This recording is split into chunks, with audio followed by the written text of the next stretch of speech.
Kenapa dalam suatu negara ada orang-orang yang selalu menganggur?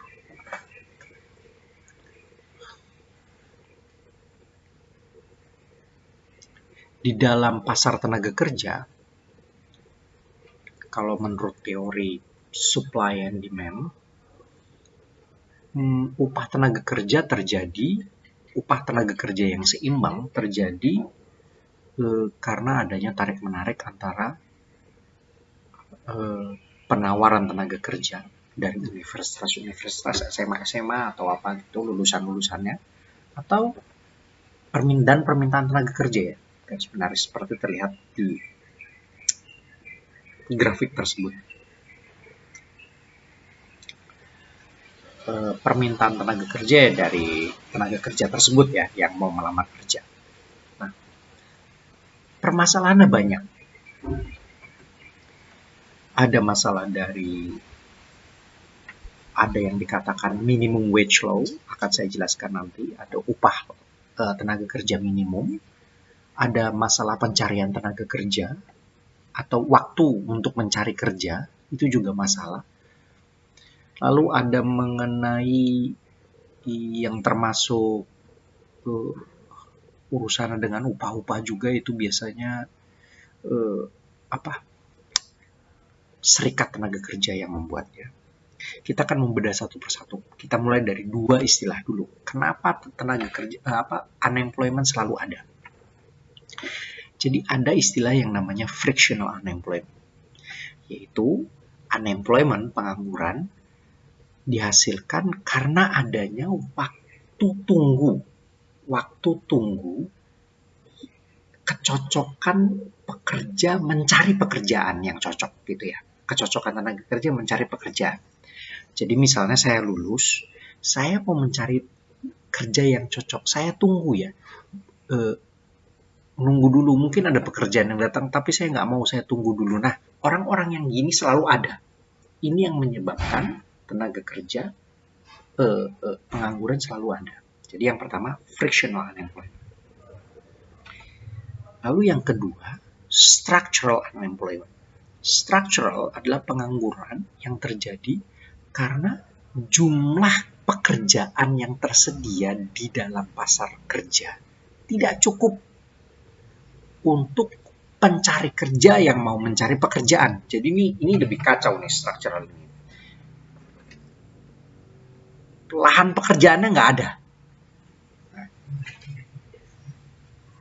yang seperti ini lebih kacau ini ya. Oke. Dua ini.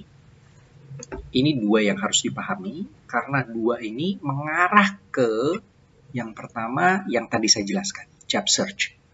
Proses menemukan pekerjaan yang cocok dengan skill yang dimiliki pekerja. Istilahnya job search. Nah, lalu job search ini pemerintah itu bisa melakukan sesuatu terhadap untuk memperbaiki job search ini. Ya, caranya gimana?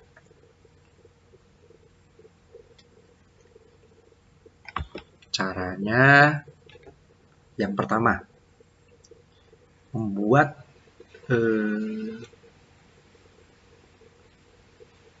kan banyak ya perusahaan-perusahaan pencari tenaga kerja sekarang yang ada. Kayak misalnya apa ya? JobsDB. Nah, JobsDB itu perusahaan mencari tenaga kerja. Nah, pemerintah bisa mengeluarkan agen-agen pencari tenaga kerja seperti ini. Ya, untuk mengurangi durasi job search ini. Pemerintah bisa melakukan pelatihan-pelatihan, public training, mengurangi supaya orang-orang bisa mendapatkan pekerjaan di waktu tunggunya. Nah, kayak gitu ya. Itu job search.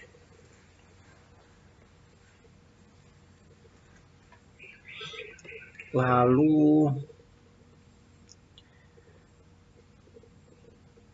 ada program namanya unemployment insurance, asuransi pengangguran, seperti yang saya sebutkan tadi, bahwa ada program di Indonesia sekarang juga sudah ada, bahwa kayak misalnya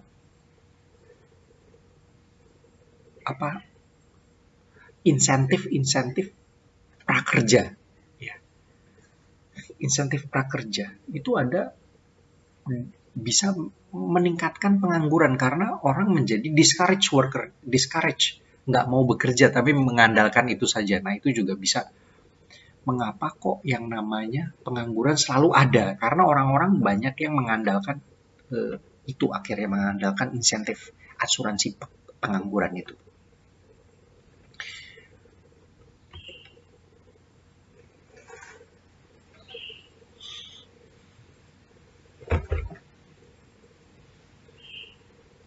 Nah,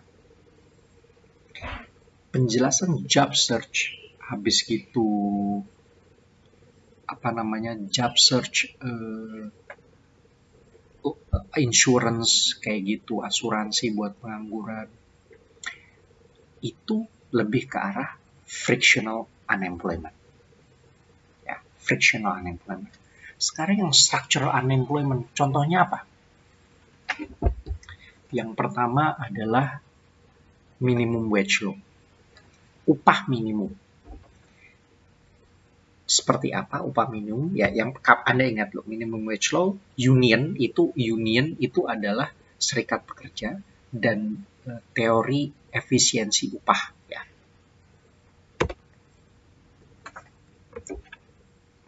Masuk dulu minimum wage law.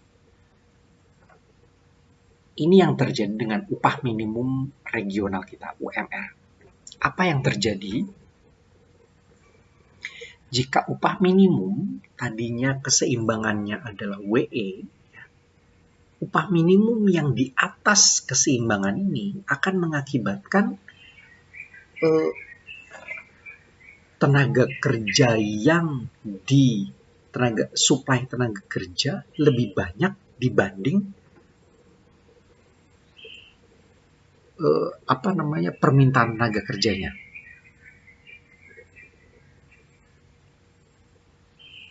Permintaan tenaga kerjanya lebih sedikit dibanding supply-nya, ya pengangguran gitu ya.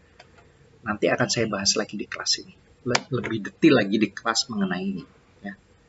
Oke, kita lanjut ke video berikutnya.